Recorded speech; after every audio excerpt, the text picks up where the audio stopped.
ফাবিআইয়ি আলাই রাব্বিকুমা তুকাজ্জিবান 41 বার বললে কি হয়?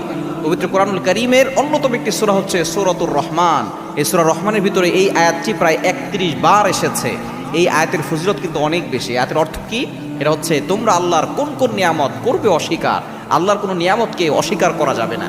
আল্লাহ পাক রব্বুল আলামিন এই একটি কথা বারবার বলেছেন এবং তার বান্দাদেরকে সতর্ক করেছেন যাতে করে আমরা আল্লাহ তাআলার নিয়ামতকে পেয়ে যাতে করে আল্লাহকে ভুলে না যাই। মনে রাখবেন এই পবিত্র কোরআনুল কারীমের অন্যতম একটি আয়াত হচ্ছে ফাবিআইয়ি আলাই রাব্বিকুমা তুকাজ্জিবান। এটার ভিতরে অনেক ফজিলত রয়েছে, অনেক বরকত রয়েছে। আপনি যদি এই আয়াতের আমলটা করতে পারেন আল্লাহ পাক রব্বুল আলামিন আপনাকে কি কি পুরস্কার দিবেন আপনি যদি জানেন তাহলে আপনি এই আয়াতের আমলটা কখনো ছাড়বেন না।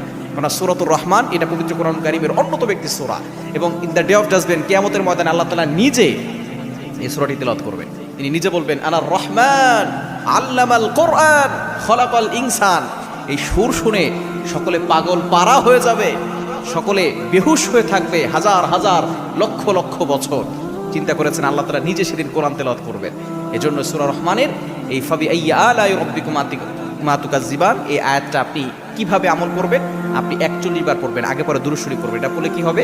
এক নাম্বার হচ্ছে আল্লাহ তাআলা আপনার দোয়া কবুল করবেন। যাদের দোয়া কবুল হচ্ছে না আপনি এই আয়াতটি 41 বার পরে আল্লাহর কাছে দোয়া করলে আল্লাহ তাআলা আপনার দোয়া কবুল করে নেবেন। দ্বিতীয় নম্বর হচ্ছে যদি কারো অভাব থাকে, অভাব যদি না যায় আপনি এই আমলটা করলে আল্লাহ তাআলা আপনার অভাব দূর করে দিবেন।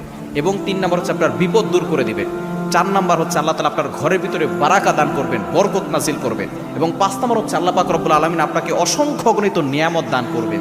যেহেতু আল্লাহ তাআলা এখানে নিয়ামতের কথাই বলছেন, যদি আপনি আল্লাহর নিয়ামত পেতে চান আপনি এই অন্যতম আয়াত ফাবিআইয়ি আলাই রাব্বিকুমা তুকাজ্জিবান এই ছোট্ট একটা আয়াত বেশি বেশি করে পড়বেন, দেখবেন আল্লাহ তাআলা আপনার জীবনটাকে পরিবর্তন করে দেবেন।